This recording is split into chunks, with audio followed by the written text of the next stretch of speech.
అమెరికాలో వీధి కుక్కలు ఎందుకు లేవు? ఇప్పుడు హిస్టరీలోకి వెళ్తే 1800s to 1900s మధ్యలో అమెరికాలో చాలా వీధి కుక్కలు ఉండేవట. న్యూయార్క్, బోస్టన్, చికాగో ఇంకా చాలా సిటీస్ లో చాలా ఎక్కువ ఉండేవి. అంటే ఇప్పుడు మన ఇండియాలో వీధి కుక్కల పరిస్థితి ఎలా ఉందో అప్పుడు అమెరికాలో అలా ఉండేది. ఇప్పుడు మనకి ప్రస్తుతం ఇండియాలో 6 కోట్ల వీధి కుక్కలు ఉన్నాయట. మన దేశంలో వీధి కుక్కలు కలవడం వల్ల ప్రతి సంవత్సరం 5,000 నుంచి 20,000 వరకు చనిపోతూ ఉన్నారు జనాలు. అమెరికా అసలు ఈ వీధి కుక్కల ప్రాబ్లమ్ ని ఎలా సాల్వ్ చేసిందో చూద్దాం. అమెరికా అప్పుడు డాగ్ క్యాచర్స్ ని అపాయింట్ చేసి డాగ్స్ ని పట్టి చంపేసింది. అవును, ఇది నిజం, చంపేసింది. అది ఎప్పుడు 1800s to 1900s ఆ టైంలో. ఎలా చంపింది? గ్యాస్ ఛాంబర్స్ లో వేసి చంపేది, ఇంజెక్షన్స్ వేసి చంపేది. కొన్ని కేసెస్ లో ఏంటంటే డాగ్స్ ని వాటర్ లో డ్రౌన్ చేసి చంపేది. అంటే డాగ్స్ ని కేజెస్ లో పెట్టి ఆ కేజెస్ ని రివర్ లో దింపేసేవారట.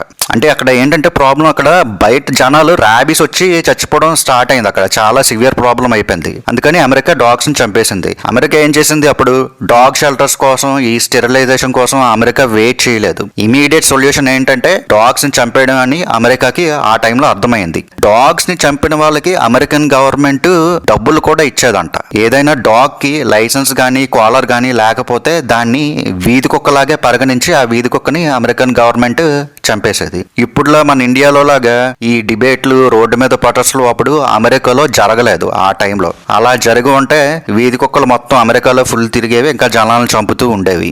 అసలు ఇక్కడ మనం అబ్జర్వ్ చేయాల్సింది, డాగ్ పాపులేషన్ 90% కంట్రోల్లోకి వచ్చిన తర్వాతే మనం ఈ జాలి, దయ, యానిమల్ వెల్ఫేర్ ఇవన్నీ మాట్లాడాలి. ఎందుకంటే ఇక్కడ మనకి మనుషులు చనిపోతున్నారు కదా, చిన్న పిల్లల్ని కరిసి చంపేస్తున్నాయి. సో ఫస్ట్ మన గవర్నమెంట్, మన కంట్రీ ఫాలో అవ్వాల్సిన ఆర్డర్ ఏంటంటే ఫస్ట్ కంట్రోల్ తర్వాత రెగ్యులేషన్ తర్వాత లాస్ట్ స్టేజ్ లో కంపాషన్ ఉండాలి. మన ఇండియాలో ఏంటి, స్టార్టింగే మనం కంపాషన్, ఈ జాలి, దయ అని దాంతో స్టార్ట్ అయితే ఈ డాగ్ ప్రాబ్లమ్ అసలు ఎలా సాల్వ్ చేస్తాం? మనం ఫస్ట్ కంపాషన్ చూపిస్తున్నారు డాగ్స్ మీద. ఇలా అయితే ఎలా కంట్రోల్ చేస్తాం?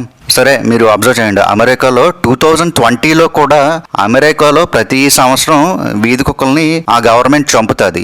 ఎలాగా అంటే ఈ వీధి కుక్కలు ఎక్కడి నుంచి, అడవిలో నుంచి వచ్చినవి కొన్ని ఉంటాయి, లేదా ఓనర్స్ విడిచిపెట్టేసిన కొన్ని ఉంటాయి కదా, వాటిని అమెరికన్ గవర్నమెంట్ యూతనేషియా ఇచ్చి అంటే ఒక హ్యూమనైజ్డ్ వేలోనే చంపుతున్నాయి అనుకోండి ఇప్పుడు. బట్ ఆ టైంలో అయితే ఇంకా సివియర్ గా చంపేవి. అమెరికాలో ఏంటంటే డాగ్ అనేది ఒక ప్రాపర్టీ, కమ్యూనిటీ బీయింగ్స్ కాదు. ఒక కుక్క ఉందంటే దానికి ఖచ్చితంగా ఒక ఓనర్ ఉంటాడు.